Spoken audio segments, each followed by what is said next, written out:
everyone, it's Halloween Heartthrob, and today I have a few crafts for you for Valentine's Day, but they're anti-Valentine's Day crafts. First off, we're starting with a little embroidery. This is my first time embroidering. I have a little candy heart that says, "Ew, gross," on it.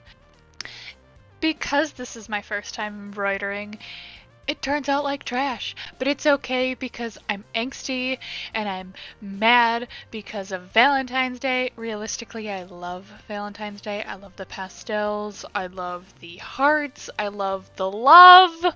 I've loved it ever since I was a kid. I had always dreamed of someone professing their love to me on Valentine's Day and saying, "Oh, I've always loved you. You're beautiful, blah, blah, blah. Here's a giant teddy bear and a box of chocolates and a whole bunch of roses," and all the girls are jealous. But of course that never happened. In fact, the only time I got Valentine's gifts were when they were forced upon me in elementary school when we had parties. It's sad. I feel like I need the Lonely Hearts Club badge for that. I put badge and patch all together in one, and I put badge. What am I saying?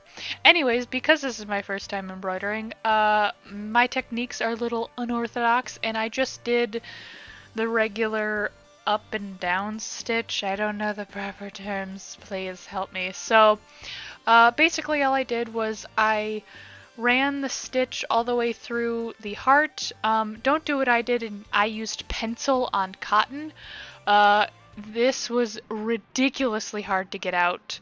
Use chalk or a water-soluble marker. It is much easier to get out. And when you do the lettering, word of caution, separate your thread because it's so much easier. I had to rewrite some of my wording because the thread was so thick. So thick. And take your time. This is a nice, cute little fun project to do when you're bored, or when you're lonely, or when you're not lonely. I don't know. It's cute. Do it.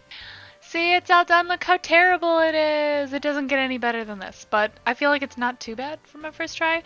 But I put a little fray stop on the back of it. Now, do you see how I have all those thick threads? You're gonna want to try to cut as close as you can without unraveling your piece, and do not use as much glue as I did. Please use very, very little, because if you're using cotton, like I am, it'll seep through and make it look all gunky. For some reason, I didn't film it, apparently. I could have sworn I did, but all I did was take a little fusible interfacing of like a medium length or a medium width thickness, I don't know, but I just got it at Walmart. It's super easy to use. Use the rough side and just use your iron on the proper setting, cotton setting, and iron it on, and we have a patch. Yeah, and cut it as close as you can to the heart. Our next project involves shrinky dinks. I love shrinky dinks. I don't know all the tips and tricks because one of my earrings came out a little wonky by the way we're making earrings, and we're going to be making some more candy hearts. Let's just get that garbage out of the way.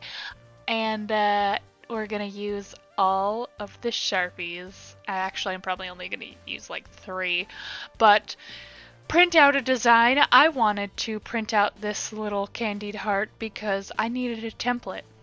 And this is the part where I don't understand, where one of my hearts came out longer than the other one, because I used the exact same template for both of them. But one of them says, "I tolerate you," and the other one says, "Yeah, whatever." I don't know why I chose that saying, but I just liked it. And for some reason it reminded me of Sabrina the Teenage Witch. Nothing has to do with anything. I don't know, angsty teen. I need to stop watching 90s TV.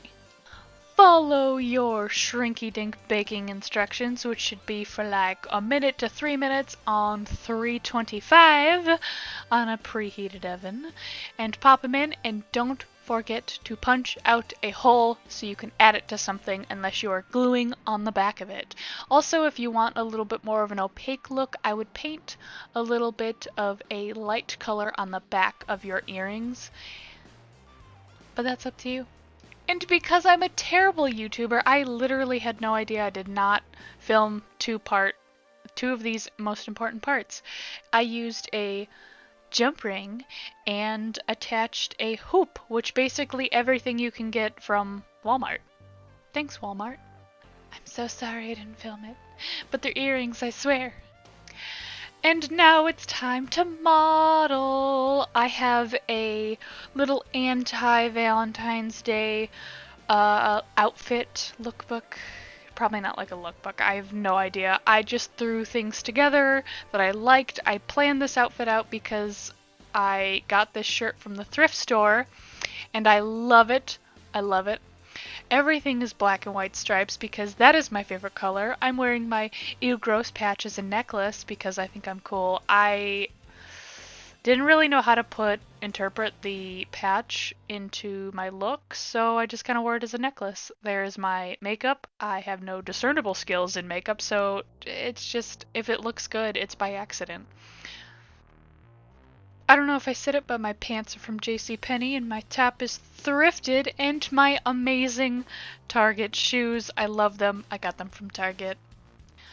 Also, my Betsy Johnson bag. This is a recent purchase of mine, and the only way I got a Betsy Johnson is thanks to Ross. It's kind of like a Marshall's, I believe. If you have either of those, it's basically like a store that sells other stores' merchandise. I feel pretty. This took me forever to do. It's called the I don't care what I look like because I'm not going out anyways look. So yeah. Thank you so much for watching. Like, share, and subscribe. Comments are always welcome. I just wanted to throw together a little Valentine's Day or anti-Valentine's Day video because I thought it would be cute. I kind of did it on a whim if you couldn't tell. Oops. Don't forget to check out my Patreon and my Etsy and all of my social medias, which are down below. And I'll see you guys in another video. Bye!